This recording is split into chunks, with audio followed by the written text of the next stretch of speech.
कृपया कर इस कहानी को पूरा सुने ताकि आपका जीवन को सफल बना देगा। एक राजा था जिसका नाम रामधन था। उनके जीवन में सभी सुख थे। राज्य का कामकाज भी ऐशो आराम से चल रहा था। राजा के नैतिक गुणों के कारण प्रजा भी बहुत प्रसन्न थी और जिस राज्य में प्रजा खुश रहती है वहाँ की आर्थिक व्यवस्था भी दुरुस्त होती है। इस प्रकार हर क्षेत्र में राज्य का प्रवाह अच्छा था। इतने सुखों के बाद भी राजा दुखी था क्योंकि उसकी कोई संतान नहीं थी। यह गम राजा को अंदर ही अंदर सताता रहता था।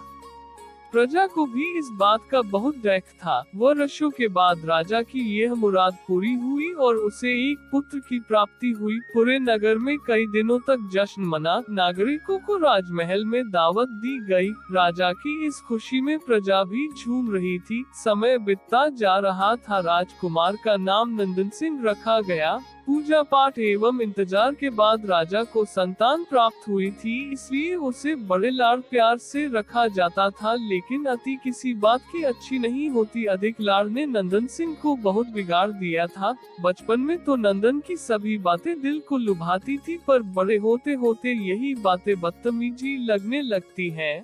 नंदन बहुत ज्यादा जिद्दी हो गया था। उसके मन में अहंकार आ गया था। वो चाहता था कि प्रजा सदैव उसकी जय जयकार करे, उसकी प्रशंसा करे। उसकी बात ना सुनने पर वो कोलाहल मचा देता था। बेचारे सैनिकों को तो वो पैर की जुती ही समझता था। आए दिन उसका प्रकोप प्रजा पर उतरने लगा था। वो खुद को भगवान के समान पूजता देखना चाहता था। आयु तो बहुत कम थी लेकिन अहम कई गुना बढ़ चुका था। नंदन के इस व्यवहार से सभी बहुत दुखी थे। प्रजा आए दिन दरबार में नंदन की शिकायत लेकर आती थी, जिसके कारण राजा का सिर लज्जा से झुक जाता था। यह एक गंभीर विषय बन चुका था। एक दिन राजा ने सभी खास दरबारियों एवं मंत्रियों की सभा बुलवाए और उनसे अपने दिल की बात कही कि वे राजकुमार के इस व्यवहार से अत्यंत दुखी हैं।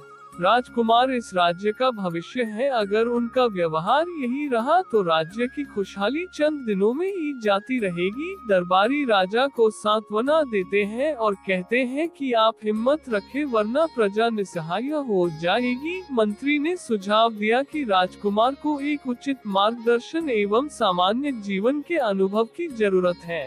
आप उन्हें गुरु राधागुप्त के आश्रम भेज दीजिए। सुना है वहाँ से जानवर भी इंसान बनकर निकलता है।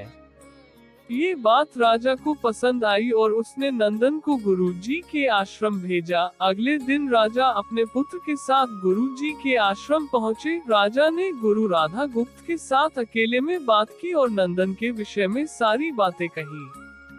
गुरुजी ने राजा को आश्वस्त किया कि वे जब अपने पुत्र से मिलेंगे तब उन्हें गर्व महसूस होगा।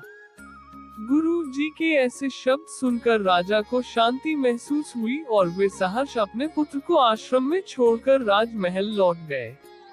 अगले दिन सुबह गुरु के खास चेले द्वारा नंदन को भिक्षा मांग कर खाने को कहा गया, जिसे सुनकर नंदन ने साफ इनकार कर दिया। चेले ने उसे कह दिया कि अगर पेट भरना है तो भिक्षा मांगनी होगी और भिक्षा का समय शाम तक ही है, अन्यथा भूखा रहना पड़ेगा। नंदन ने अपनी अकड़ में चेले की बात नहीं मानी और शाम होते होते उसे भूख लगने लगी, लेकिन उसे खाने को नहीं मिला।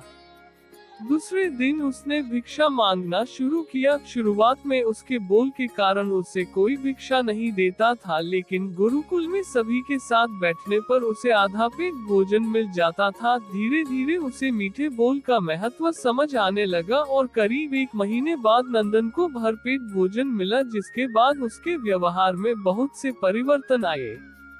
इसी तरह गुरुकुल के सभी नियमों ने राजकुमार में बहुत से परिवर्तन किए, जिसे राधा गुप्त जी भी समझ रहे थे। एक दिन राधा गुप्त जी ने नंदन को अपने साथ सुबह सवेरे सैर पर चलने कहा। दोनों सैर पर निकल गए। रास्ते भर बहुत बातें की। गुरुजी ने नंदन से कहा कि तुम बहुत बुद्धिमान हो और तुम में बहुत अधिक ऊर्जा है, जिसका तुम्हें सही दिशा में उपयोग करना आना चाहिए।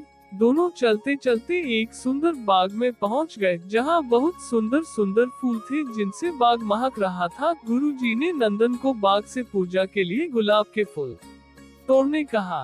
नंदन झट से सुंदर सुंदर गुलाब तोड़ लाया और अपने गुरु के सामने रख दिए। अब गुरुजी ने उसे नीम के पत्ते तोड़कर लाने कहा। नंदन वो भी ले आया। अब गुरुजी ने उसे एक गुलाब सूंघने दिया और कहा, बताओ कैसा लगता है। नंदन ने गुलाब सूंघा और गुलाब की बहुत तारीफ की। फिर गुरुजी उसे नीम के पत्ते चखकर उसके बारे में कहने को कहा। जैसे ही नंदन ने नीम के पत्ते खाए उसका मुंह कड़वा हो गया और उसने उसकी बहुत निंदा की और जतर कतर पीने का पानी ढूंढने लगा। नंदन की ये दशा देख गुरुजी मुस्कुरा रहे थे। पानी पीने के बाद नंदन को राहत मिली। फिर उसने गुरुजी से हंसने का कारण पूछा। तब गुरुजी ने उससे कहा कि जब तुमने गुलाब का फूल सूंघा तो तुम्हें उसकी खुशबू बहुत अच्छी लगी और तुमने उसकी तारीफ की, लेकिन जब तुमने नीम की पत्तियां खाई तो तुम्हें वो कड़वी लगी और तुमने उसे थूक दिया और उसकी निंदा भी की। गुरुजी से नंदन को समझाया, जिस प्रकार तुम्हें जो अच्छा लगता है तुम उसकी तारीफ करते हो, उसी प्रकार प्रजा भी जिसमें गुण होते हैं उसकी प्रशंसा करती है। अगर तुम उनके साथ दुर्व्यवहार करोगे और उनसे प्रशंसा की उम्मीद करोगे तो वे ये कभी दिल से नहीं कर पाएंगे। इस प्रकार जहाँ गुण होते हैं वहाँ प्रशंसा होती है। नंदन को सभी बातें विस्तार से समझ आ जाती है और वो अपने महल लौट जाता है। नंदन में बहुत परिवर्तन आता है और वो बाद में एक सफल राजा बनता है। कहानी की शिक्षा। गुरु की सीख ने नंदन का जीवन ही बदल दिया। वो एक क्रूर राजकुमार से एक न्यायप्रिय दयालु राजा बन गया। इस कहानी से हमें यही शिक्षा मिलती है कि हम में गुण होंगे तो लोग हमें हमेशा पसंद करेंगे, लेकिन अगर हम अवगुणी हैं तो हमें प्रशंसा कभी नहीं मिलेगी। आशा करते हैं कि कहानी आपको अच्छा लगा हो तो कृपया चैनल को सब्सक्राइब कर ले और वीडियो को लाइक कर दे।